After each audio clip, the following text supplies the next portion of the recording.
শুভ সকাল সবাইকে আমন্ত্রণ জানাচ্ছি মেরিল মিল্ক সোববার রাঙা সকাল অনুষ্ঠানে। সুন্দর দিনের প্রত্যাশা দিয়ে শুরু করছি আমাদের আজকের রাঙা সকাল। 2 ঘন্টা জুড়েই আয়োজন, আর পুরো রাঙা সকাল পরিবারের সঙ্গে আছি কাজী রওশনারা সাকিব এবং আছি আমি মাসুক। শুভ সকাল আমার তরফ থেকেও। প্রিয় দর্শক, সুন্দর দিন সুন্দর সকাল সবসময় বলি, কিন্তু সকালটা সত্যি সুন্দর হয়ে ওঠে আমাদের অতিথিদের কারণে। আজকেও তার ব্যতিক্রম নয়। আমরা এমন একজনকে আজকে আপনাদের সামনে হাজির করব যিনি আসলে তার পুরো জীবনটা আপনাদেরকে শোনাবেন, কেমন যাচ্ছে তার বা কি অ্যাক্টিভিটি সবকিছু মিলে। তার আগে সাকির কাছে চলে যাচ্ছি। শুভ সকাল সাকি, কেমন আছো? সকাল মাসুক, আমি ভালো, তুমি কেমন আছো? আমিও ভালো আছি, এবং যথারীতি যেটা হয় আমরা একসাথে বসলে মনটা খুব ভালো হয়ে ওঠে, সেটাই হচ্ছে সাকি। একদমই তাই, বিশেষ করে অতিথির কারণে। একদমই। এবং তুমি তো গল্প করতে ভীষণ পছন্দ করো, এবং আমরা মেকআপ রুমে বা যে কোনো জায়গায় অনেক গল্প করিও, কিন্তু আজকে আমাদের যে অতিথি আছে তার জীবন এত কর্মমুখর এবং এত কিছু আসলে জানার আছে, দর্শকদেরকে জানানোর আছে। চলো কি আছে জানিয়ে দেই দর্শকদের। প্রিয় দর্শক, আমাদের আজকে রাঙা সকালের অতিথি অর্থনীতিবিদ, শিক্ষক এবং গবেষক অধ্যাপক ডক্টর আসাদ ইসলাম। চলুন তাকে স্বাগত জানাই। শুভ সকাল। শুভ সকাল স্যার। ধন্যবাদ আপনাদেরকে। কেমন আছেন? আছি ভালো, আপনারা কেমন আছেন? আমরাও ভালো আছি, পুরো রাঙা সকাল পরিবার ভালো আছে, এবং আপনাকে পেয়ে আমরা ভীষণ আনন্দিত। আমরাও আশা করি একটু ভালো সময় যাবে আর কি। নিশ্চয়ই আশা করছি। স্যার, শৈশব কেমন কেটেছে? কারণ আপনার আসলে জীবনের পরিধিটা দেশের গণ্ডি পেরিয়ে বিদেশেও, আন্তর্জাতিক ক্ষেত্রেও খুবই কর্মমুখর। সেই জায়গা থেকে শৈশব ছিল একদমই গ্রামে, খুলনায়। কেমন ছিল শৈশবটা? ধন্যবাদ। আমি গ্রামে বড় হয়েছি, বেড়ে উঠছে একেবারে গ্রামে। আমার বাড়ি খুলনার পাইকগাছা। জি।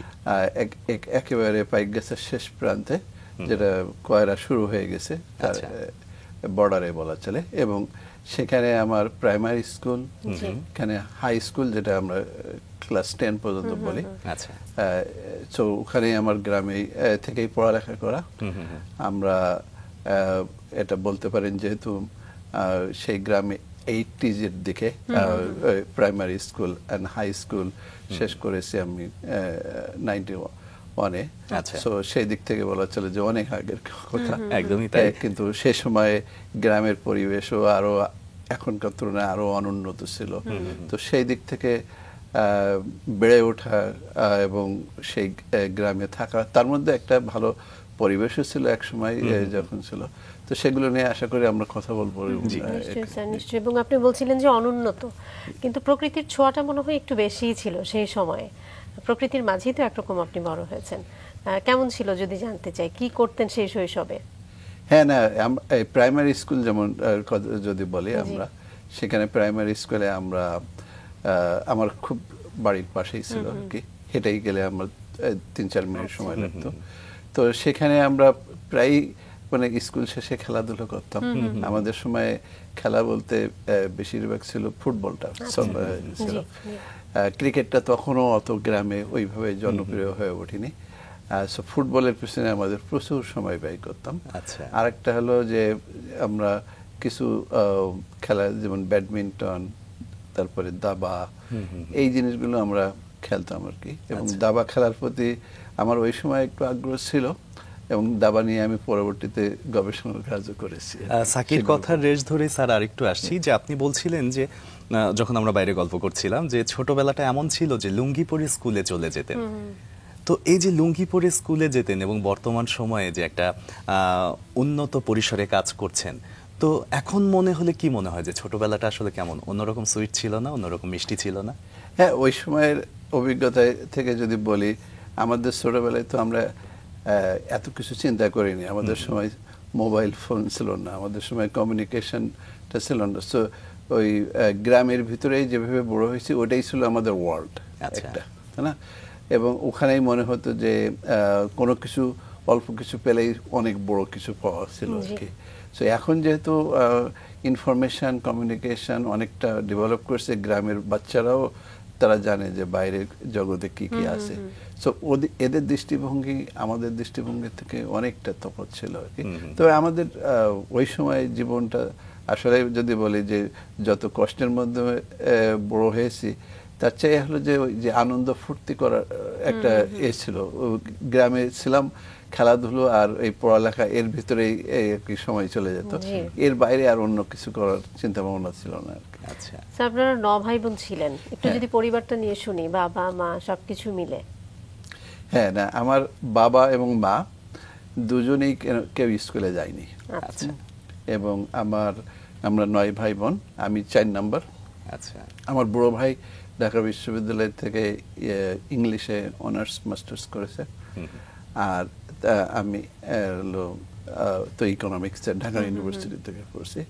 তবে আমার বাবা হলো পড়ালেখা না জানলেও তার পড়ালেখার প্রতি প্রচন্ড একটা আগ্রহ ছিল।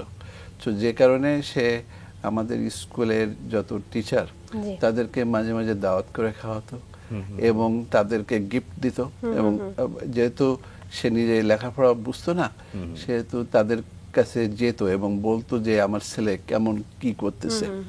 তো সেই কারণে আমাদের টিচাররাও এখনো গল্প করে যে আসলে আমার বাবা ছিল একটা ভিন্ন রকম একজন লোক, যে কারণে তাদের সাথে এনগেজমেন্টটা হতো ঠিক মতো, টিচারদের সাথে প্যারেন্টসদের যে এনগেজমেন্টটা সেটা আমার বাবার সাথে প্রচন্ড হতো। এবং আমার মায়ের কথা যদি বলি যে 9টা বাচ্চা মানুষ করা, আমি সবসময় দেখছি যে সবসময় রান্না বান্না আর আমাদের কাজে ব্যস্ত ছিল আর কি। সো এটা একটা আলাদাভাবে আসলে বলা চলে যে দেখা আর কি। সো ওই দিক থেকে চিন্তা করলে যে একজন বাবা মা যে যারা স্কুলে যায়নি জীবনে কখনো, তারা তাদের বাচ্চাদেরকে পড়ালেখা স্কুলে না গেলে আসলে তারা বরাবরই সবসময় তাদের মধ্যে যে শিক্ষার প্রতি যে অনুরাগ সেটা সবসময় ছিল। এবং সন্তানকে মানুষ করবার ক্ষেত্রে পড়াশোনার যে অনস্বীকার্য ভূমিকা সেটা তারা সবসময় পালন করবার চেষ্টা করেছেন। স্যার, আমরা এভাবেই শুনতে চাই। আমরা ছোট্ট করে আগে আপনার সম্পর্কে দর্শকদেরকে জানাবো, তারপর আপনার কাছে আবার ফিরতে চাই। দর্শক, অধ্যাপক ডক্টর আসাদ ইসলাম একজন বিশিষ্ট অর্থনীতিবিদ এবং ডেভেলপমেন্ট ইকোনমিক্স ও টেকসই উন্নয়ন বিষয়ে বিশেষজ্ঞ। তিনি বর্তমানে অস্ট্রেলিয়ার মোনাশ বিশ্ববিদ্যালয়ের অর্থনীতি বিভাগের অধ্যাপক এবং centre for development economics and sustainability CDES এর পরিচালক হিসেবে দায়িত্ব পালন করছেন। মোনাশ বিশ্ববিদ্যালয়ে যোগদানের আগে তিনি Bangladesh institute of development studies BIDS এর রিসার্চ ফেলো এবং ঢাকা বিশ্ববিদ্যালয়ে অর্থনীতি বিষয়ে শিক্ষকতা করেছেন। তার গবেষণা ক্ষেত্রের মধ্যে উন্নয়ন, অর্থনীতি, জনসংখ্যা এবং সামাজিক আচরণ অন্তর্ভুক্ত। তিনি বহু রিসার্চ পেপার এবং নিবন্ধ প্রকাশ করেছেন যা বিশ্বব্যাপী বিভিন্ন প্রভাবশালী জার্নালে প্রকাশিত হয়েছে। তার সাম্প্রতিক গবেষণাগুলোর মধ্যে রয়েছে শ্রমবাজারের লিঙ্গ সমতা, COVID-19 ভ্যাকসিন প্রচার এবং শিক্ষার উন্নয়নের নতুন পদ্ধতি। তিনি বাংলাদেশের আর্থ-সামাজিক উন্নয়নে গুরুত্বপূর্ণ গবেষণা পরিচালনা করেছেন এবং দুর্নীতি, দারিদ্র্য বিমোচন ও লিঙ্গ সমতা নিয়ে কাজ করেছেন। অধ্যাপক আসাদ ইসলাম বিভিন্ন আন্তর্জাতিক সম্মেলনে আমন্ত্রিত বক্তা হিসেবে অংশগ্রহণ করেছেন এবং উন্নয়ন অর্থনীতি সংক্রান্ত বিষয়ে নীতিমালা গঠনে অবদান রেখেছেন। আমরা আবারও চলে যাই আমাদের আজকের অতিথি আলাপনে। স্যার, আপনার অনেক প্রাপ্তি, এরই মধ্যে আমরা যেটি রিসার্চ ডিপার্টমেন্ট থেকে আমাদের কাছে যেটি পাঠিয়েছে, আমরা অনেক কিছু জেনেছি আপনার সম্পর্কে। সেই কাজগুলো নিয়ে নিশ্চয়ই আসতে চাই, কিন্তু শৈশবটা তো আসলে সবার জীবনেই অনেক বেশি গুরুত্বপূর্ণ এবং অনেক বেশি রঙিন। তো যেই জায়গাটিতে ছিলাম, পড়াশোনার কথা বলছিলেন, বাবা মার সবসময় চাইতেন যে ছেলেমেয়েরা ঠিকঠাকভাবে পড়াশোনা করুক। আপনাদের ভেতরে কি এই বিষয়টা কাজ করতো যে না, যত কিছুই করি, খেলাধুলা, দুষ্টুমি, কিন্তু পড়াশোনাটা ঠিকঠাকভাবে করতে হবে, এই বিষয়টা কাজ করতো কিনা? হ্যাঁ, না, প্রাইমারি স্কুলে থাকতে আমার রেজাল্ট আসলে ভালো ছিল না কখনো। আমার বড় ভাই ও ক্লাসে ফার্স্ট হতো সবসময়। তো আমার আব্বা যেটা বলতো আর কি, যে সবসময় আমাকে উৎসাহ দেওয়ার জন্য বা কিছুটা আমার ভিতরে যাতে জেদ তৈরি হয়, যে বলতো যে তোমার বড় ভাইয়ের সংসারে কাজ করতে হবে, খেতে হবে, তা না হলে তুমি, কারণ আমার রেজাল্ট অলওয়েজ পিছনের দিকে ছিল স্কুলে। একটা গ্রামের স্কুলে পিছনের দিকে, একেবারে পিছনের দিকে রেজাল্ট, মানে বুঝতে পারছেন যে অবস্থা খুবই খারাপ। তো আমার আসলে আস্তে আস্তে ভালো করা শুরু করলাম 4, 5, এরপরে তারপর থেকে আস্তে আস্তে ক্লাসে প্রথম দিকে চলে আসলাম। তো ওই জায়গায় আমার ভিতরে যে এটা তৈরি হয়েছে কম্পিটিশন বা যে পড়ালেখায় ভালো করতে হবে, এটা শুরু হয়েছে যে প্রাইমারি স্কুল ছেড়ে যখন আরো সামনের দিকে আসলাম এবং বিশেষ করে ক্লাস 5-এ বৃত্তি পরীক্ষা দিলাম। ওই সময় আমাদের প্রাইমারি স্কুলের টিচারও আমাকে বেশ উৎসাহ দিতেন যে তুমি ভালো ভালো করবা। তো ওই সব দিক থেকে চিন্তা করলে আমার স্কুলের, প্রাইমারি স্কুলের যে স্যাররা ছিলেন, তারা আসলে খুবই গুরুত্বপূর্ণ ভূমিকা পালন, কারণ আমার ওই পিছনের দিক থেকে নিয়ে এসে সামনে ওঠার পিছনে তাদের অবদান অনেক বেশি। তো ঢাকায় চলে আসলেন, ঢাকা বিশ্ববিদ্যালয়ের অর্থনীতি বিষয়ে পড়লেন। এটা কি সেট করা ছিল নাকি বাই চান্স হয়ে গেল? না, এরপরে তো স্কুলের পরে বিএল কলেজে, খুলনা বিএল কলেজে পড়লাম। তখন আমার বড় ভাইয়ের একটা বড় অবদান আছে, সেটা হলো যে আমি যখন কলেজে আসি তখন আসলে চিন্তা করতেছিলাম সায়েন্স পড়বো না আর্টস পড়বো। তো সায়েন্স পড়তে গেলে প্রতিটা সাবজেক্টের আবার ওই সময় প্রাইভেট পড়তে হয়, তো ওই পয়সাটা আমাদের ছিল না। তো যে কারণে তখন চিন্তা করলাম যে তাহলে আর্টসে যাই, কিন্তু আর্টসে গেলেও আমি ম্যাথমেটিক্স, যেটা সায়েন্স ডিপার্টমেন্ট থেকে নিত, সেটা আমি নিলাম, কারণ আমার প্ল্যান ছিল যে আমি ইকোনমিক্সে পরবর্তীতে পড়বো। এবং এটার পিছনে আমার বড় ভাই একটা ভূমিকা রাখছিল, সে আমাকে এই গাইডটা করছিল যে ইকোনমিক্স যারা পড়ে তাদের ম্যাথটা পড়তে। আচ্ছা, সো ওই যে কারণে আমি ম্যাথটা, কারণ আর্টস থেকে ম্যাথ নেওয়াটা খুবই কমন ছিল না, তো যে কারণে আমি ওই ম্যাথটা নিয়েছিলাম এবং আমি ম্যাথ ডিপার্টমেন্টে গিয়েও ওখানে সবচেয়ে বেস্ট রেজাল্ট করলাম ম্যাথসে। তো সে কারণে ম্যাথসের যে ডিপার্টমেন্টের হেড বিএল কলেজে, সেও আমাকে খুব আদর করতো আর কি, যে তুমি আর্টস থেকে এসে তুমি আমাদের ম্যাথস সায়েন্সের ছেলেদের চেয়ে ভালো করতেছো। সো এগুলো আমার উৎসাহ হিসেবে যোগাতো, এবং তখন মনে হতো যে না, আমি হয়তো ভালো করতে পারবো। এবং ওই পরে এইচএসসি পরীক্ষায় আমি যশোর বোর্ডে থার্ড হলাম। আমাদের সময় ওই সময় তো বোর্ডের হতো, রেজাল্ট হতো। তো এগুলো আসলে তখন মনে হয়েছে যে না, আমি তো তাহলে ভালো করতে পারি, কারণ আমি যে আসলেই ভালো করতে পারি এই কনফিডেন্সটা কিন্তু আমার ভিতরে ছিল না। আমি অন্যদেরকে দেখে আমি কাজ করার চেষ্টা করেছি, এবং আমার ইভেন বিএল কলেজে যখন আসছি তখন আমার সাথে যারা ছিল তারা যশোর বোর্ডের ফার্স্ট স্ট্যান্ড করা এসএসসিতে, তাদেরকে দেখে মনে হতো এত অনেক ভালো কিছু রেজাল্ট করছে।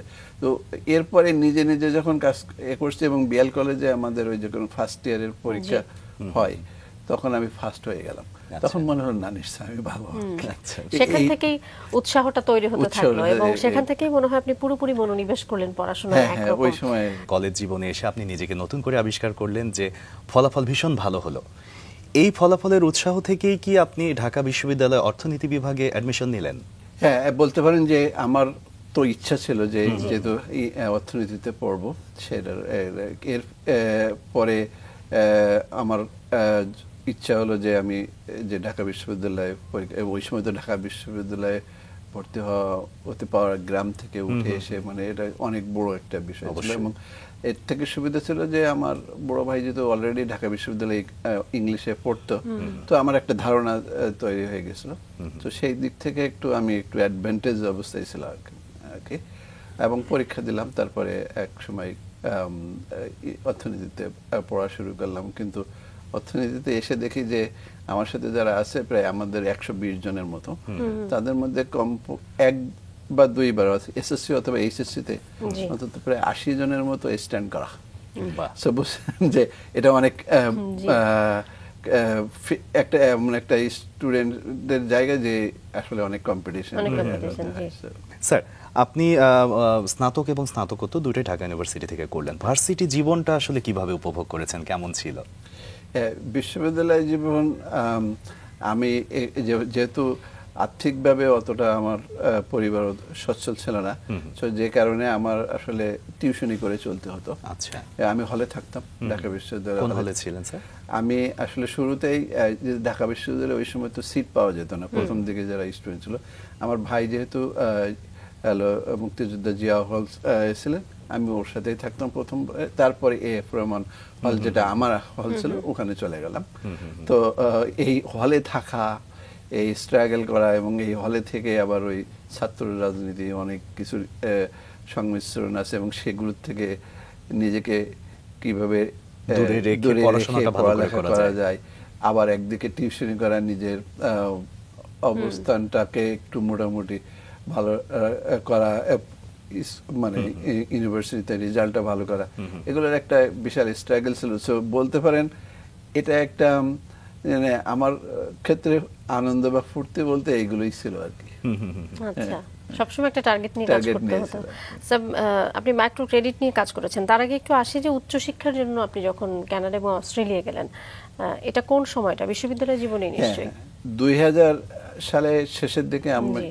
আমার মাস্টার্স ঢাকা বিশ্ববিদ্যালয়ে অনার্স মাস্টার্স শেষ করলাম। এরপরে 2001-এ আমি বিআইডিএস এ জয়েন করলাম, শুরুতেই 2001-এ। কয়েক মাস পরে আমি কানাডায় চলে গেলাম মাস্টার্স করতে, ওখানে আরেকটা মাস্টার্স, মানে যেটা এটা কি কোনো স্কলারশিপ ছিল? এটা স্কলারশিপ ছিল। আচ্ছা। আমি ওই সময় যখন বাইরে যাওয়ার জন্য চিন্তা ভাবনা করছি, আমাদের কানাডার ইউনিভার্সিটি অফ সাসকেচুয়ান যেখানে আমি গেলাম, জি। ওখানে একজন অধ্যাপক ছিলেন, উনি আমার এক স্যার এর সাথে কথা বললেন যে তার একজন স্টুডেন্টের দরকার, এবং তখন ওইভাবে হয়ে গেল আর কি। আচ্ছা, আপনি প্রথমে সাসকাচুয়ানে গেলেন। হ্যাঁ, সাসকেচুয়ানে। জি। স্যার, আপনি তো অর্থনীতিতে পড়াশোনা করেছেন, মাইক্রো ক্রেডিট নিয়ে পরবর্তীতে গবেষণাও করেছেন। এই যে মাইক্রো ক্রেডিট নিয়ে গবেষণা করবেন আপনি, এর আসলে মনের মধ্যে সূত্রপাতটা কত আগে হয়েছিল? এখানে একটা কথা বলে রাখি যে আসলে মাইক্রো ক্রেডিট নিয়ে তো গবেষণা করেছি, কিন্তু আমার বাড়িতে আমার মা নিজেও মাইক্রো ক্রেডিট নিয়েছে।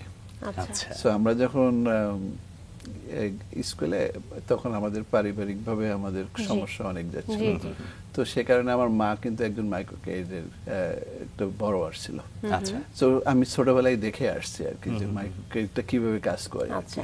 আচ্ছা তো আমি যখন বিআইডিএস এ কাজ শুরু করলাম, তখন আমার সুযোগ হয়েছিল ওয়ার্ল্ড ব্যাংকের একটা বড় প্রজেক্ট ছিল, সেখানে একটা বাংলাদেশের কান্ট্রি ব্যাপী একটা সার্ভে করা। সেই সার্ভে টিমে আমি রিসার্চার হিসেবে একটা যোগ দিলাম। তো ওই সার্ভে থেকে অনেক বড় ভালো ভালো ডেটা চলে আসছিল। তো সেই ডেটাটা আমি যখন মনাশ ইউনিভার্সিটিতে পিএইচডি করতে শুরু করলাম, তখন মনে হলো যে আমি এখন এটা ইউজ করে আমি মাইক্রো ক্রেডিটের ইম্প্যাক্টটা কি, বা মাইক্রো ক্রেডিট নিলে অন্য কি ধরনের ইফেক্ট হতে পারে, সেই জিনিসগুলো তুলে ধরতে পারি। তো সেটাই আর কি করা। সো আমার ব্যাকগ্রাউন্ডে কিন্তু এই মাইক্রো ক্রেডিট, যেটা আমার আসলে পরিবার থেকে। স্যার, পরিবারের কথা যেহেতু হ্যাঁ। আসলো, একটু শুনি যে আপনি তখন কোন অ্যাঙ্গেলে দেখতেন মাকে? মানে মাও মাইক্রো ক্রেডিট নিয়ে কাজ করেছে, সেটা তো নিশ্চয়ই আপনি তখন, সেটা আপনার বোঝার বয়স তখনও ছিল না, বা আপনি সেটি বোঝবার কথাও নয়। পরিণত বয়সে গিয়ে কি মনে হয়েছিল যে মা আসলে কি করতেন? একটু ছোট্ট করে যদি আমরা শুনি। হ্যাঁ, না, আমার মা তো যে বললাম যে 9টা বাচ্চা মানুষ করা, এর মধ্যেও সে এগুলো মানে যে সংসার দেখার জন্য বা আমাদেরকে পড়ালেখা বা এ করার জন্য যতটুকু দরকার সর্বোচ্চ চেষ্টা করছে। এবং তখন ওই যে মাইক্রো ক্রেডিটটা প্রথমে শুরুতে যেটা নিয়ে এটা ছিল আমাদের যেহেতু পারিবারিক একটা ব্যবসা ছিল, আমার বাবাকে হেল্প করার একটা ছিল। আরেকটা হলো যে কিছুটা ব্যয় করতে হলো কনজামশনের পিছনে, কনজামশন স্মুদিং যেটা আমরা বলি, যে হয়তো আমাদের কিছু কিছু সময় অভাব অনটন ছিল, সে সময় তার আগে যদি ক্রেডিটটা হতো, কারণ আমাদের যে ব্যবসাটা ছিল সেটা সিজনাল ব্যবসা। সিজনাল ব্যবসা ওই সময় খুব ভালো ব্যবসা হলে তো দেখা যেত আমার আব্বা যা আয় করতো তো ওই সময় খেয়ে ফেলতো। আচ্ছা, তো তাও বাকি টাইমে সো এটা মাইক্রো ক্রেডিট কিন্তু একটা কনজাম্পশন স্মুদিং এর ক্ষেত্রেও একটা হেল্প করেছিল আমাদের পরিবারের ক্ষেত্রে। এবং পরবর্তীতে আমি গবেষণার ক্ষেত্রে আসলে আমরা পেয়েছি যে আসলে এটা কোনো ধরনের পরিবারের অন্য কোনো ধরনের শক যদি হয়, যেমন কেউ অসুস্থ হয়ে গেল বা অন্য কোনো পীড়া হলো বা বিশেষ প্রয়োজনে বলা যায়, তো সেক্ষেত্রে মাইক্রো ক্রেডিটটা আসলে হেল্পফুল ভূমিকা পালন করে। স্যার, এখানে ছোট্ট করে একটু আমি জানতে চাই যে মুদ্রার আসলে এপিঠ-ওপিঠ দুই পিঠই থাকে, সেক্ষেত্রে আপনার মনে আসলে মাইক্রো ক্রেডিট আপনার মা গ্রহণ করতেন বা ওই সময় একটা সাপোর্ট দিয়েছেন, এটা কি আসলে ওই সময় কোনোভাবে কোনো নেগেটিভ ইম্প্যাক্ট ফেলেছিল মনে, বা মনে হয়েছিল যে এটা নিয়েই গবেষণা করবে, এর ভেতরে কি আছে একটু দেখে নেই? যেহেতু একাডেমিক, আমাদের কাজ হলো ওই রকম চিন্তা করা আর কি, যে আসলে এর কোনটা ভালো দিক আবার কোনটা ভালো দিক নাও হতে পারে সেটা। সো আমার দিক থেকে যদিও আমি পারিবারিকভাবে আমাদের অভিজ্ঞতা আছে, তবুও আমি যখন একাডেমিক কাজ করি তখন আমি কিন্তু দুটোই তুলে ধরার চেষ্টা করি। সো মাইক্রো ক্রেডিটের যদি পজিটিভ ইফেক্টস যেগুলো আছে সেগুলো আমরা তুলে ধরছি। এবং আমার আরেকটা পেপারে আমরা দেখছি যে যেখানে কিছু কিছু ফ্যামিলিতে দেখা যায় যে মাইক্রো ক্রেডিটের কারণে বাচ্চারা এডুকেশনের পিছনে অত ভূমিকা রাখতে পারে না, তাদেরকে কাজে প্যারেন্টসরা ইনভলভ করে। সো দ্যাট ডাজন্ট মিন যে আমাদের মাইক্রো ক্রেডিট বন্ধ করে দিতে হবে, ওখানে আমাদের কিছু পলিসি লেভেলে কিছু সলিউশন থাকতে পারে, যেমন বাচ্চাদের এডুকেশনের জন্য কিছু ধরনের স্কলারশিপ বা টিউশন বা অন্যান্য সাবসিডি দেওয়া যেতে পারে। সেই জিনিসগুলো যাতে করে বাচ্চাদের, যেমন আমার ক্ষেত্রে যদি বলি, আমার যদি পড়ালেখা করানোর জন্য আমার মা বাবারে ওই রকম পয়সা না থাকতো, এবং তাহলে হয়তো তারা আমাকে হয়তো কাজে বেশি ইয়ে করতো, কিন্তু আমার বাবা মা কখনো করেনি। আমাদেরকে সবসময় বলেছে যে স্কুলে পড়া যাও, পড়ালেখা করো, এইদিকে মনোযোগ দেওয়া দরকার। যেহেতু ছোটবেলা থেকে অনেক প্যারেন্টসরা সেটা নাও করতে পারে, যেহেতু তাদের আরো সীমাবদ্ধতা থাকতে পারে, এবং সে কারণে তখন তারা মনে করতে পারে যে আমি লোনটা নিলাম, এই লোনটা ইউজ করার জন্য বা ভালো প্রোডাক্টিভ খাতে ইউজ করার জন্য আমার বাচ্চা কাচ্চাদের স্কুলে না পাঠাই, বরং আমি এদেরকে কাজে লাগাই। তো এই যে ইফেক্টটা, পোটেনশিয়াল অ্যাডভার্স ইফেক্টটা থাকতে পারে, সেই জিনিসটা আমি তুলে ধরছি। আচ্ছা, আপনি মোনাশে জয়েন করার আগে আপনি যেটা করেছিলেন সেটা হচ্ছে বাংলাদেশের প্রাচ্যের অক্সফোর্ড বলা হয় যেটাকে, ঢাকা ইউনিভার্সিটিতে অর্থনীতি বিষয় নিয়ে পড়াশোনা করিয়েছিলেন, শিক্ষকতা করিয়েছেন আপনি।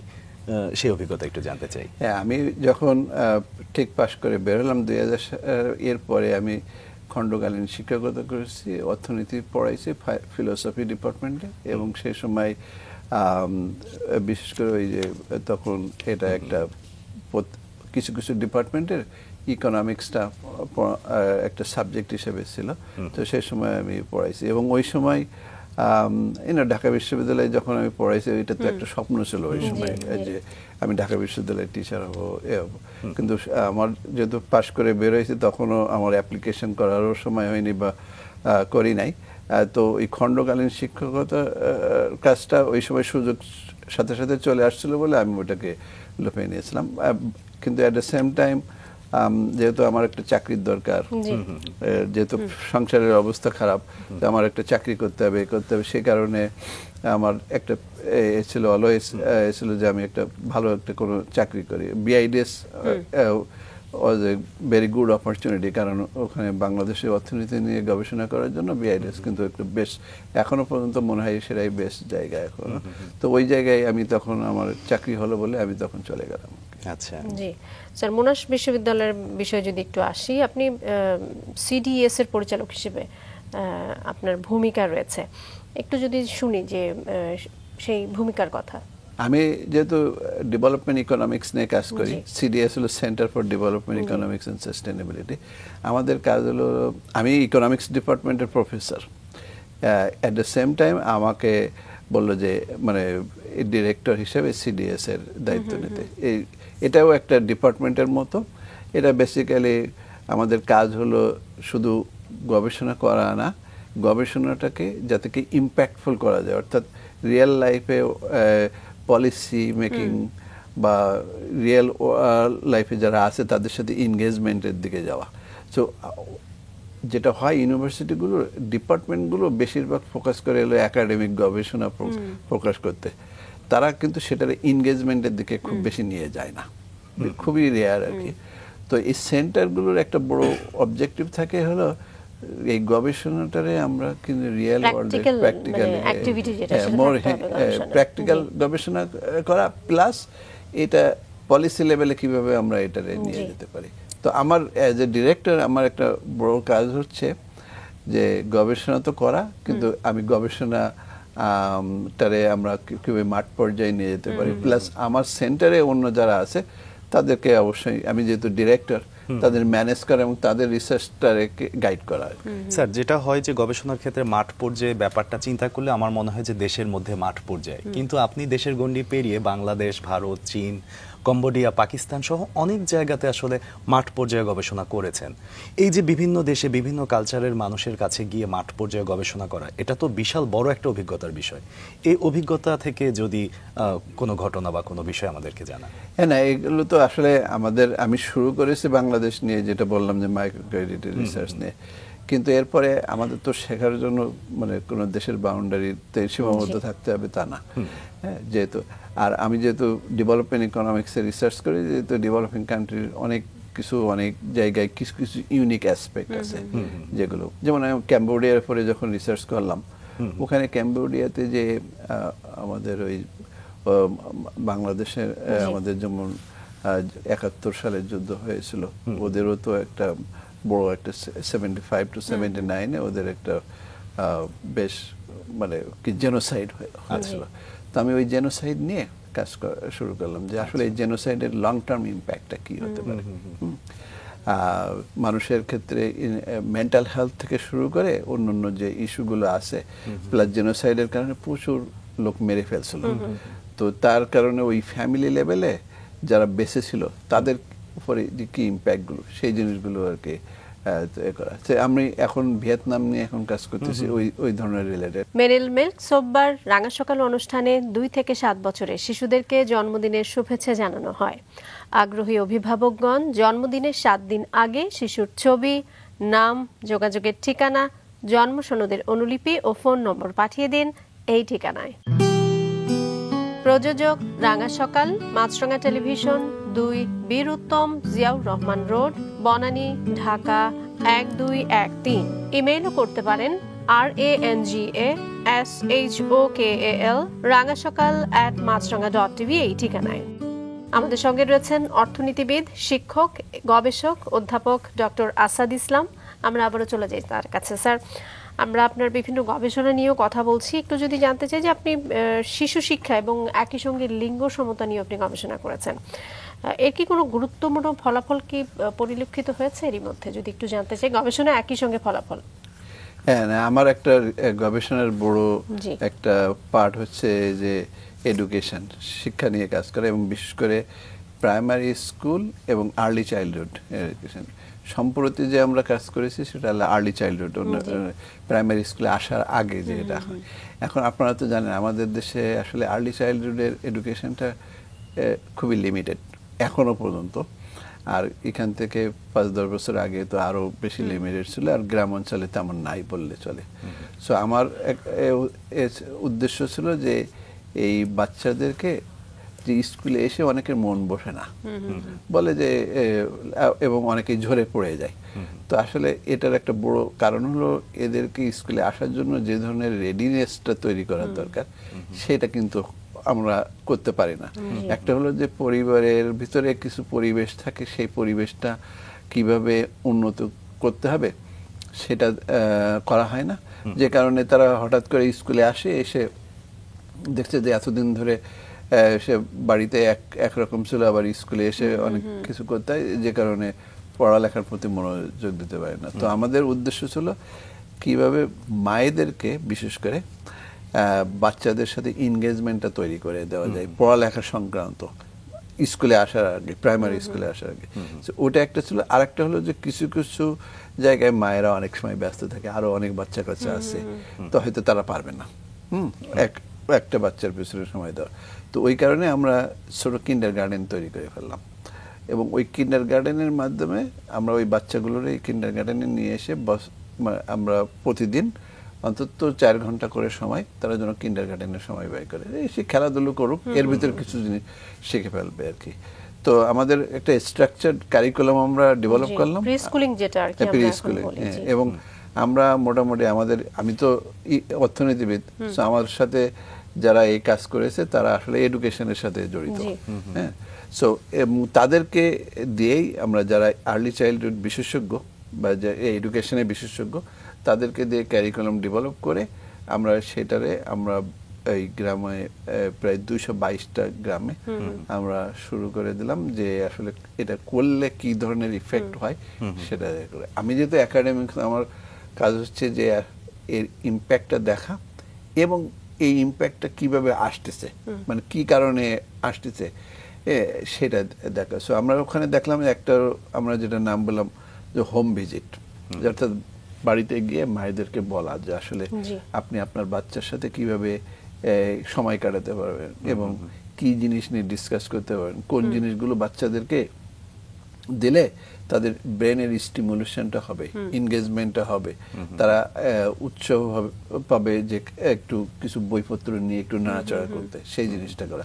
আর স্কুলে আসলে ওই ধরনের খেলাধুলো বা এগুলোর মাধ্যমে, যাতে করে আমরা যে স্কুলের আর্লি প্রাইমারি স্কুল যেটা বলছি, সেখানে যে কেয়ার গিভার বলছি আমরা, যে তাদেরকে ট্রেনিং দিয়ে তাদেরকে করা হচ্ছে, তারা মায়ের মতো ভূমিকা পালন করবে এই আর্লি চাইল্ডহুড সেন্টারে এসে, তারা যেন আর কি অনেক কিছু শিখে ফেলতে পারে। এবং এই খেলাধুলার মধ্যেই অনেক কিছু যেটা আমরা করি। আরেকটা হলো বড় দিক হলো যে আমরা কিন্তু সবসময় গুরুত্ব দিই আমার বাচ্চা কত কি পড়তে পারে, অর্থাৎ ও আ ক খ বা ABCD। আমরা যেটা গুরুত্ব দিচ্ছি সেটা হলো বলি নন কগনিটিভ স্কিলস, অর্থাৎ একটা বাচ্চা আরেকজনের সাথে কিভাবে কমিউনিকেট করতে হয়, কনফিডেন্সটা বিল্ড করতে হয়। হ্যাঁ, তারপরে একজনের সাথে দেখা হলো, সে আমরা যেটা বলি আচার আচরণ বা সেই জিনিসগুলো কিভাবে ডেভেলপ করবে, ওই জায়গাগুলোতে আমরা একটু বেশি এমফেসিস দিয়েছি। কারণ আমাদের কাছে মনে হয়েছে যে আমাদের শিক্ষাক্ষেত্রে ইভেন প্রাইমারি স্কুলেও যদি যাই, আমরা কিন্তু স্কুলে বেশিরভাগ সময় চিন্তা করি যে আমার বাচ্চা রেজাল্ট বলতে শুধু বুঝি যে সেই অঙ্কে কত বলো, ইংলিশে কত বলো, কগনিটিভ স্কিলস যেটা বলি, আমরা ওই নন কগনিটিভ স্কিলসটারে বেশি গুরুত্ব দিচ্ছি। কারণ পরবর্তীতে দেখা যায় যে আসলে non cognitive skills is most important determiner আর কি সাকসেসের ক্ষেত্রে। আমার ক্ষেত্রে নিজে যদি বললাম যে হয়তো কনক্লুশন ড্র করা মুশকিল, কিন্তু যেটা হয় আর কি যে আপনার যদি রিস্ক টেকিং বিহেভিয়ার যদি না হয়, আপনার যদি কনফিডেন্স এটা ডেভেলপ, কমিউনিকেশন স্কিলটা যদি ভালো না হয়, শুধুমাত্র কিন্তু পরীক্ষায় 100-র মধ্যে কত পেলাম সেটা দিয়ে আপনার ক্যারিয়ারে বা অন্য ক্ষেত্রে সাকসেস রেটটা ডিফাইন করা যাবে না। সো আমাদের ওই এডুকেশনের ক্ষেত্রে যেটা আমি অলওয়েজ এমফেসিস দিচ্ছি, অন্য গ্রেডের ক্ষেত্রে আমরা যেটা করতেছি সেটা হলো যে কগনিটিভ স্কিলস ডেভেলপ করার পাশাপাশি এই জায়গাগুলোতে আমরা কিভাবে আমরা আরো ভূমিকা পালন। আপনি একই সাথে লিঙ্গ সমতা এবং নারী নির্যাতন রোধে যে কাজগুলো করার সেগুলো করার চেষ্টা করেছেন। তো এই দুটো বিষয় আমার কাছে মনে হয় যে খুব ইন্টার রিলেটেড। তো আপনার কাছ থেকেই শুনতে চাই। হ্যাঁ হ্যাঁ, আমাদের এখানে এখন আমরা যত গ্রামে বড় হয়েছি, আমার কথা যদি নিজের পার্সোনাল কথা বলি, আমরা 9 ভাই বোন, হ্যাঁ 3 ভাই 6 বোন। আমার বোনেরা কিন্তু অনেক কষ্ট করেছে, কিন্তু তারাও স্কুলে আমার বাবা মা পাঠাইছে, কিন্তু যেহেতু রিসার্চ কনস্ট্যান্ট ছিল, আমার বাবা মা দেখা গেছে যে আমাদের ভাইদেরকে পড়ালেখা বেশি করাইছে। এটা আমি আমার বাবা মার যে দোষ দেব তা না, ওই সময় তাদের যে এডুকেশন, তাদের যে এগুলো ছিল সামনে যে জিনিসগুলো ছিল, সেখান থেকে তারা মনে হয়েছে যে এটা হলো অপটিমাল, যে আমার ছেলে বাচ্চারা একটু বেশি করে পড়ায়।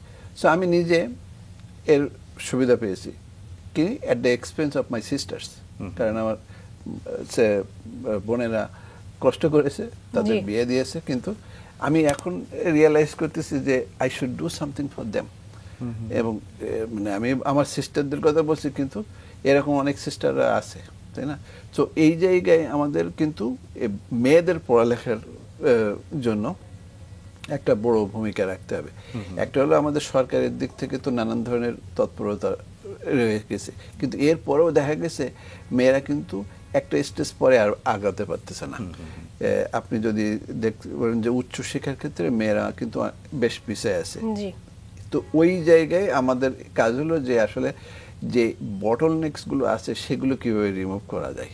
কিছু কিছু জায়গায় আছে, যেমন এই যে মেয়েরা স্কুলে আসতে চায় না বা আসতে পারে না, নানান ধরনের প্রতিবন্ধকতার মুখোমুখি হয় বা এই ইপটিজিং এর মুখোমুখি হয়, সেই জায়গাগুলো এই স্কুলের কালচারটা আমরা চেঞ্জ করতে চাই। স্কুলে গিয়ে যেন তারা যেন ফিল মনে করে যে একটা ছেলে যেভাবে স্কুলে থাকতে পারে, মেয়েরাও যেন সেই ধরনের। আমরা বলতেছি যে একটা নতুন প্রোগ্রাম চালু করতে চাচ্ছি, সেটা সেফ ইন স্কুল। সেটা হলো যে স্কুলে এসে যেন প্রত্যেকেই মনে করে যে দেয়ার এনভায়রনমেন্ট। সো মেয়েরাও যেন সঠিক পরিবেশ পায়, টিচাররাও যেন ওই পরিবেশটা তৈরি করে দিতে পারে। তো ছেলে মেয়েদের মধ্যে যেন কোনো তফাৎ না থাকে, সেটা আমরা স্কুলের করতে চাচ্ছি। তেমনি ভাবে আমরা ইভেন যদি আপনি এই যে কর্মক্ষেত্রের কথা বলি, যে আমরা একটা কাজ শেষ করলাম, যে বিআইজিডি আছে আর আমাদের একটা প্রতিষ্ঠান আছে GDRI, সো এরা মিলে কাজ করেছে। সেটা হলো যে কর্মক্ষেত্রে যেমন ছেলে এবং মেয়ে কলিগ, বিশেষ করে ছোটখাটো কলকারখানা, ফার্ম, সেখানে কিন্তু মেয়েরা কাজ করতে অস্বস্তি বোধ করে অনেকেই। অনেকে আসলে এই যে টিটকারি করে বা নানা ফাজলামি করে বা মনে করে আমি জোকস করছি, আমি একটু মজা করলাম, কিন্তু মজাটা শুধু মেয়েদেরকে নিয়ে হবে কেন, কথা হলো। হ্যাঁ, এবং এর ক্ষেত্রে অনেকেই আমরা ছেলেরা বুঝি না যে এর দ্বারা যে আমার মেয়ে কলিগ একটা অপমানিত অস্বস্তি হচ্ছে, feel করতে পারে। অস্বস্তি বোধ করতেছি, সেই জিনিসটা কিন্তু আমাদের মাইন্ডসেটেও নাই। হ্যাঁ, তো আমরা হয়তো বলে ফেলি। তো এই জায়গাগুলোতে আমরা কিছু ট্রেনিং দিচ্ছি ছেলেদেরকে নিয়ে, এবং ছেলে এবং মেয়েদেরকে নিয়ে আমরা একসাথে কিছু অ্যাক্টিভিটি করতেছি, ফান বেসড অ্যাক্টিভিটি, এবং তাদের মধ্যে বোঝাপড়া যাতে আরো বেটার হয় সেই জিনিসটা করার চেষ্টা করতেছি। এবং এই যে স্টেরিওটাইপ, মানে তথাকথিত যে জিনিসগুলো আছে, সেই জিনিসগুলো যে অনেক কিছু আমরা ভুল করে ফেলি এবং আমরা না বুঝেই সেটা করতেছি, সেই জিনিসগুলো আমরা এই ছেলে কলিগদেরকে আমরা বোঝানোর চেষ্টা করতেছি, যাতে করে কলকারখানা বা ওই সব জায়গায় যারা কাজ করে তারা কাজ করতে আরো বিশেষ করে মেয়েরা উৎসাহী হয় এবং আরো মেয়েরা কাজে, এই ধরনের কাজে এগিয়ে আসে। আপনারা একটু খেয়াল করবেন, আমরা বলি যে আমরা মেয়েদের এমপ্লয়মেন্টের ক্ষেত্রে অনেক আগে গেছি, আসলে তা না।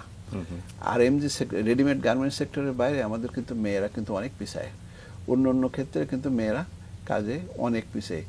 এই যে আপনি যদি আমাদের পাশের দেশে অনেক দেশ আছে, ভিয়েতনামে যান, ক্যাম্বোডিয়ায় যান, আমি যেসব জায়গায় কাজ করছি সেখানে মেয়েরা অনেক আগায়।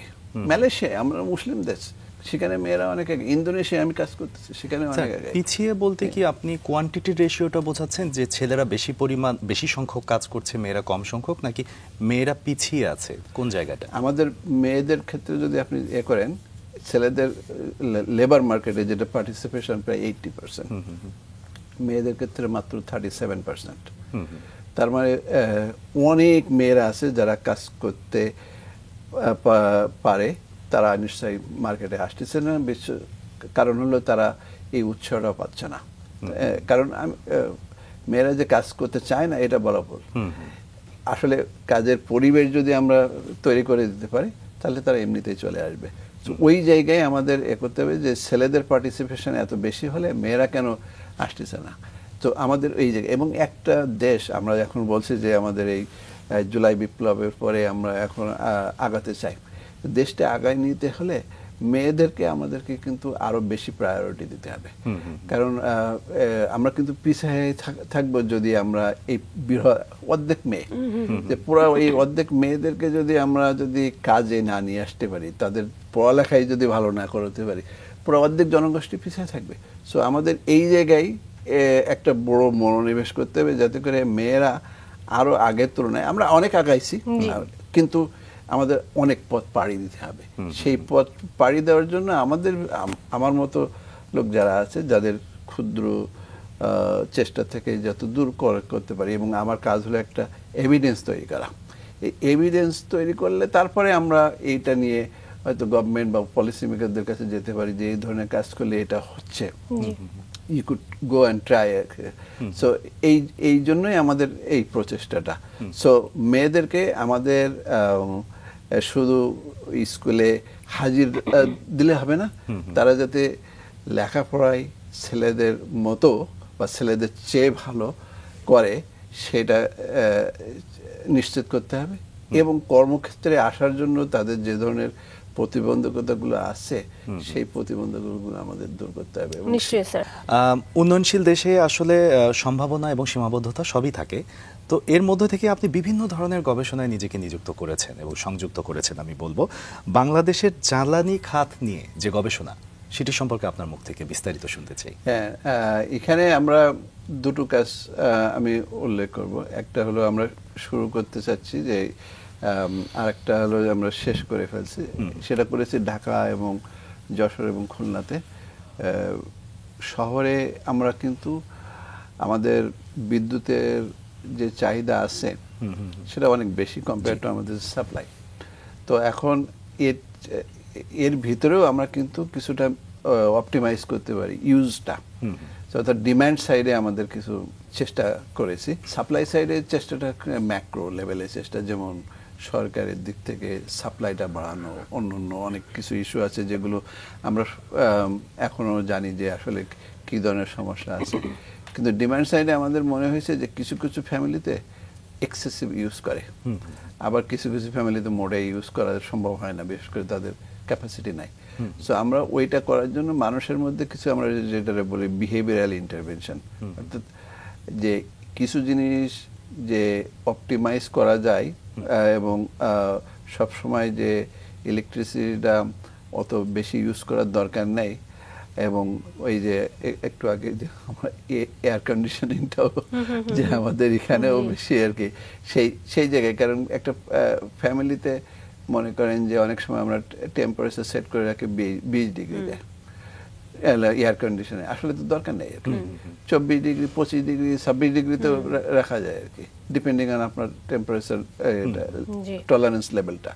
কিন্তু 24 ডিগ্রির নিচে আমাদের সেট করার দরকার নেই, কিন্তু অনেকেই করে ফেলে।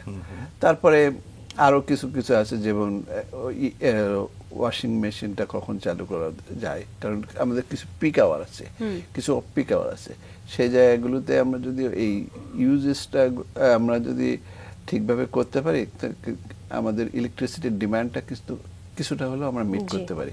তো ওখানে আমরা করে দেখছি যে মানুষের মধ্যে কিছু ইনফরমেশন যদি দেয় এই ধরনের, এবং আরেকটা হলো যে বলা যে অন্যরা কি রকম ইউজ করতেছে, তোমার প্রতিবেশীরা কেমন ইউজ করতেছে, এবং তাদের ক্ষেত্রেও আমরা ওই ধরনের কিছু তথ্য দিয়ে তাদেরকে অপটিমাইজ করার চেষ্টা করতেছি। তাহলে দেখা যায় যে অনেকেই সেটা আমলে নেয় এবং সেটার ক্ষেত্রে তাদের ইউসেজটা কমে যায়। তো এই ডিমান্ডটারে কমার জন্য, বিশেষ করে যাদের এই ক্যাপাসিটিটা আছে, যাদের অনেকের পে করার ক্যাপাসিটি আছে, তারা ইউজ করে বেশি, আমরা তাদেরকে টার্গেট করেছি যে তাদের ইউসেজটা যাতে অপটিমাইজ করা যায়। আমরা তাদের বন্ধ করতে বলিনি, যে তাদের যে অপ্রয়োজনীয় ইউসেজটা আছে সেটা যেন করা যায়, এবং যেগুলো প্রয়োজনীয় আছে সেগুলো যে রিস্ট্রাকচারিং করা যায় এবং অন্যভাবে ইউজ করা যায়, সেটাই করা যায়। এটা একটা করছি।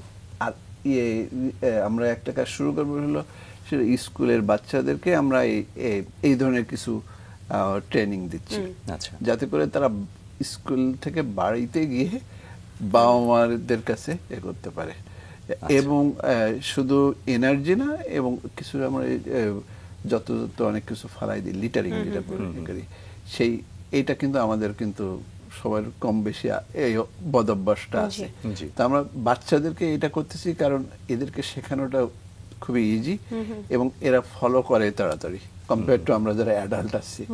সো বাচ্চাদের মাধ্যমে এই বিহেভিয়ারাল চেঞ্জটা যদি নিয়ে আসতে পারি, তাহলে দেখা যাবে এনার্জি ইউজ থেকে শুরু করে তারপরে এই ধরনের ওয়েস্ট ম্যানেজমেন্ট, এই যে জিনিসগুলো আছে, সেগুলো আমরা আরো বেটার করতে পারবো। সো স্কুলেই কিন্তু আমরা এই ট্রেনিংটা দিতে পারি, স্কুলেই কিন্তু আমরা এই শিক্ষাটা দিতে পারি। যদি আমাদের ওই রকম হয় না, এনভায়রনমেন্টাল অ্যাওয়ারনেস, এনার্জি রিলেটেড অ্যাওয়ারনেসটা আমরা যদি প্রাইমারি স্কুল থেকে বাচ্চাদেরকে আরো বেশি সচেতন করতে পারি এবং তার সায়েন্সটা বোঝাতে পারি, শুধু বললে হবে না, এর সায়েন্সটা কি, এর পিছনে কেন এটা করা উচিত, এটা যে এনভায়রনমেন্টাল ইম্প্যাক্ট আছে এবং এটা যে আমাদের লং টার্মে ক্ষতি করতেছে, এবং তাদের বাচ্চাদের ভবিষ্যৎটা তো আরো অনেক বেশি দূর। সো আমরা যে কারণে বলি ক্লাইমেট চেঞ্জ বা অন্যান্য ইস্যুগুলোর কথা বলি, আসলে আমরা যারা বয়স্ক তারা হয়তো আর বেশি দিন টিকে নেয়, সে কারণে অত কেয়ার করি না, কিন্তু আমাদের বাচ্চাদের কথা চিন্তা করলে তারা তো পৃথিবীতে আরো বেশি দিন টিকে থাকে, কারণ তাদের হাতে ভবিষ্যৎ।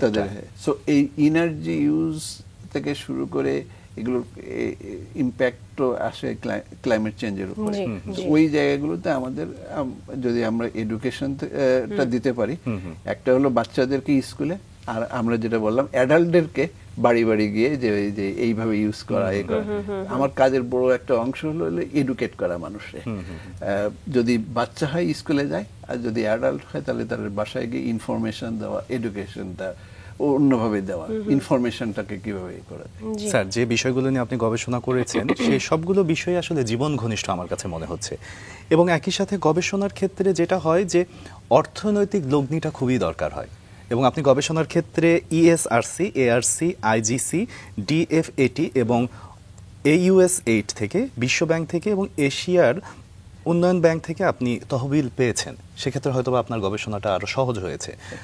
আপনার কাছে আমি জানতে চাইবো যে এই যে গবেষণা এত সুন্দর পর্যায়ে বা পরিণত পর্যায়ে নিয়ে গেলেন, তারপরে আপনি এসব নিয়ে শতাধিক নিবন্ধও লিখেছেন, সবচেয়ে নিজের কাছে কি মনে হয় যে কোন নিবন্ধটা আপনার কাছে সবচেয়ে পছন্দের বা কোনটা সবচেয়ে বেশি গুরুত্ব রাখে? কিছু কিছু জিনিস আছে যে আমরা একাডেমিক্যালি আমাদের, যেমন আমরা বলি যে পাবলিকেশন করি। হ্যাঁ, আমাদের ইকোনমিক্সের কথা যদি চিন্তা করি, আমাদের ইকোনমিক্সে এরকম জার্নাল আছে, যে জার্নালগুলো খুবই স্বীকৃত জার্নাল এবং পাবলিশ করা অনেক জটিল। সেসব জায়গায় পাবলিশ করলে মানে একাডেমিক্যালি ধরে নেওয়া হয় যে খুব ভালো কাজ করেছে। অ্যাট দ্য সেম টাইম কিছু কিছু কাজ আছে যেগুলো খুব পলিসি রিলেভেন্ট, খুবই ইম্পর্ট্যান্ট, সেগুলো অনেক সময় ওইসব জায়গায় পাবলিশ করা মুশকিল হয়ে যায়। হ্যাঁ, তো এক্ষেত্রে আমি বলবো যে আমার একটা সিম্পল কাজ যেটা আমি যে করেছিলাম এবং সেটা শেষ হয়ে গেছে, সেটা হলো যে প্যারেন্ট টিচার মিটিং স্কুলে। সিম্পল আমরা যেটা করেছিলাম, একটা স্কুলে বাচ্চাদের মায়েদের বা বাবাদেরকে নিয়ে মান্থলি একটা মিটিং করেছিলাম, এবং এটাও করেছিলাম এই কারণে যে আমি যেটা বললাম, আমার বাবা স্কুলে যেত, স্কুলে গিয়ে টিচারদেরকে দাওয়াত করতো। তো ওখান থেকে আমার একটা আইডিয়া এ হলো যে আসলে প্যারেন্টসদেরকে কিভাবে ইনগেজ করা যায় স্কুলের সাথে, তার বাচ্চাদের এডুকেশনের সাথে। তো আমরা যেটা করলাম হলো প্যারেন্টসদেরকে টিচারদের সাথে মিট করার ব্যবস্থা করলাম মান্থলি। আমাদের অফিসিয়ালি সরকারের কাছে গেলে বা টিও যারা আছে তাদের কাছে গেলে বলে যে আমাদের এই ধরনের সিস্টেম আছে, আসলে কিন্তু এটা প্র্যাকটিস করা হয় না। তো আমরা যেটা মান্থলি একটা মিটিং এর আয়োজন করলাম এবং সেটা করে আমরা দেখছি যে হিউজ একটা ইমপ্রুভমেন্ট হয় বাচ্চাদের সাথে প্যারেন্টসদের এনগেজমেন্ট, তাদের পড়ালেখা সংক্রান্ত। এবং আমরা দেখছি যে এবং তাদের প্রাইমারি স্কুলের শেষে যে মার্কসটা বা এই যে সে সময় তো ক্লাস 5 শেষে একটা পরীক্ষা ছিল, সেখানেও তারা ভালো করে। তো এই সিম্পল জিনিস, এগুলো খুবই সিম্পল, মনে হবে যে এটা নিয়ে রিসার্চ করার কি আছে, হ্যাঁ, কিন্তু এটা করলে যে কি হয় এবং কেন হয় সেই জিনিসগুলো আমরা তুলে ধরার চেষ্টা করেছি। এবং এভিডেন্সটা আমাদের জেনারেট করার দরকার, কারণ আমরা কিছু কিছু যে সময় থাকে যে মনে করি যে এটা নিয়ে কেন এই লেভেলে রিসার্চ করতেছে। আসলে আমরা যদি এভিডেন্সটা তৈরি না করি এবং কোনটা করলে কি হয় সেটা না জানি, আমাদের তো অলওয়েজ অল্টারনেটিভ অপশন আছে। কোন alternative option will give us the best outcome সেটা আমরা কিন্তু জানবো না। সো আমাদের কমন সেন্স তো আছেই যতদিন পর্যন্ত এভিডেন্স না তৈরি হয়, বাট এভিডেন্সটা আমাদের তৈরি করতে হবে। এবং এই এভিডেন্স তৈরি করার জন্য আমরা চেষ্টা করতেছি। আমি এই যে ঢাকায় আসছি, আমরা আমাদের আগামীকাল আমাদের একটা অনুষ্ঠান আছে বিশ্ব সাহিত্য কেন্দ্রে, সেখানে আমরা একটা প্ল্যাটফর্ম তৈরি করতেছি। আমরা বলছি বাংলাদেশ ডেভেলপমেন্ট ইনসাইটস, অর্থাৎ সংক্ষেপে বলছি বিডেভ ইনসাইটস। সেখানে আমরা একাডেমিক রিসার্চার এবং যারা পলিসি মেকার্স যারা আছে তাদেরকে ডাকছি যে আসলে আমাদের পলিসিটা হওয়া উচিত মোর বেসড অন দ্য রিগুরাস এভিডেন্স। আমি যখন বলি এভিডেন্স, যে কোনো এভিডেন্স না, এভিডেন্সটা সাইন্টিফিক্যালি জেনারেট করতে হবে। তো ওই জায়গায় করার জন্য বাংলাদেশ নিয়ে যারা রিসার্চ করতে আগ্রহী, আমি উদ্যোগ নিয়েছি, আমার সাথে আরো বেশ কয়েকজন আছে, তাদেরকে নিয়ে আমরা চেষ্টা করতেছি একটা প্ল্যাটফর্ম দাঁড় করা, যাতে করে আমরা নতুন ধরনের এভিডেন্সটা জেনারেট করতে পারি এবং সরকার বা সরকারের বাইরে যারা আছে তাদেরকে ইনফর্ম করতে পারি। আলটিমেট ডিসিশন তারা কি নেবে সেটা তাদের ব্যাপার, কিন্তু অ্যাটলিস্ট তাদের কাছে যেন এই ধরনের এভিডেন্স থাকে যে কি করলে কি হয় এবং কি হচ্ছে, সেই জিনিসগুলো তৈরি করা। আমাদের যে কারণে আমরা এই কিছুটা বলতে পারি নিম্ন মধ্য আয়ের দেশে আসছি, এই নিম্ন মধ্য আয়ের দেশ থেকে যদি আমরা একটু আরো সামনে আগাতে চাই, উচ্চ মধ্য আয়ের দেশে যেতে চাই, আমাদের কিন্তু যা করে এইখানে আসছি সেটা করলে হবে না। হ্যাঁ, কারণ ওই লো হ্যাঙ্গিং ফ্রুট গুলো আমরা ইউজ করে ফেলছি। এই যে লো স্কিল ম্যান পাওয়ার ইউজ করে আমরা করেছি, সেটা দিয়ে আমরা কিন্তু আগাতে পারবো না। We need high skill manpower, human capital investment. সেই জায়গাগুলোতে আমাদের অগ্রাধিকার দিতে হবে। আশা করি আমরা এখন যে সরকার আছে এবং ভবিষ্যতে যারা আসবে সেগুলোতে মনোযোগ দিতে পারবে। এবং আমাদের এই প্ল্যাটফর্মের একটা বড় উদ্দেশ্য হলো যে এই ধরনের সরকারকে সহযোগিতা করা, তাদেরকে তথ্য উপত্য দিয়ে সহায়তা করা।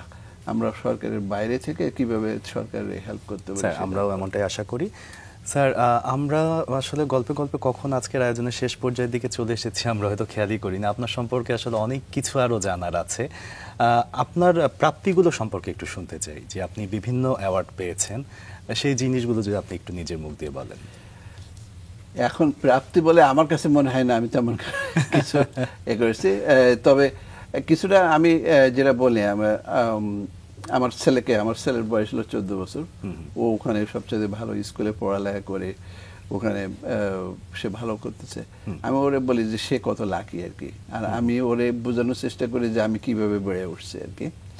তো সেই দিক থেকে চিন্তা করলে হ্যাঁ অবশ্যই যে নিজের অনেক সময় লাকিও মনে হয়, কিন্তু আসলে সবচেয়ে বড় জিনিসটা আমি আমার ছেলেরাও বলি এবং অন্যদেরকে বলি যে হার্ডওয়ার্ক।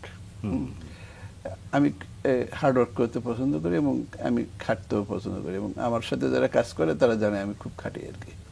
সো আমার প্রাপ্তি হলো যে আসলে এই জায়গায় আসার পিছনে যে ডেফিনেটলি অনেকের, আমি কতগুলো মানুষের নাম বললাম যে আমার বাবা মা, আমার বড় ভাই আছে, আমার টিচাররা আছে, প্রাইমারি স্কুলের টিচার, আমার ইউনিভার্সিটি টিচার আছে, তাদের অবদান অনেক অনেক বেশি। আর তার সাথে যোগ হয়েছে আমার হার্ডওয়ার্ক এবং আমার একটা অলওয়েজ ডিটারমিনেশন যে I have to do better. এবং আমি এখনো মনে করি যে আসলে যে we can do much better, I could do much better. So আমি এখানে থেমে থাকতে চাই না, আমি বলতে চাই না যে আমি এগুলো পেয়ে গেছি। পাওয়া বলতে আপনারা জাজ করবেন যে আমি কি পেয়েছি কি না পেয়েছি। এটা ঠিক যে বাংলাদেশের থেকে ইভেন আপনি যদি খেয়াল করেন, মানে আমি এটারে বড় করে দেখাতে চাই না, তবে যেহেতু আপনি বললেন ঢাকা বিশ্ববিদ্যালয় বা আমাদের বাংলাদেশ থেকে এই পর্যন্ত যারা ইকোনমিক্সে পড়ালেখা করছে আমার মতো স্টেজে খুবই কম গেছে এই পর্যন্ত। কারণ হলো তাহলে আমাদের বুঝতে হবে আমাদের এডুকেশন সিস্টেমে বড় প্রবলেম আছে। আমি কিন্তু খুব ভালো কিছু অ্যাচিভ করেছি তা বলতেছি না, আমি বলতে চাইছি যে এই পর্যায়েও আসতে পারতেছে না অনেকে। তো so then there is a problem যে আমাদের এডুকেশন সিস্টেম। এবং ঢাকা বিশ্ববিদ্যালয়ের অর্থনীতি বিভাগ থেকে গত 20 আমি তো বের হয়ে গেছি 20-25 বছর ধরে, তেমন ভালো কেউ বের হতে পারেনি।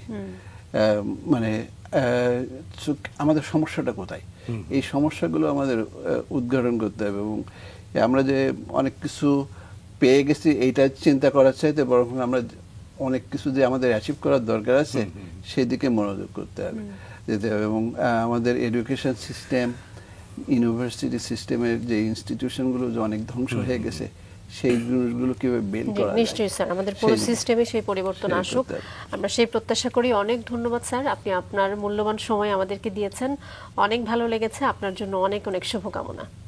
আপনাদেরকে ধন্যবাদ, কথা বলে ভালোই লাগলো, আশা করি আবার দেখা হবে।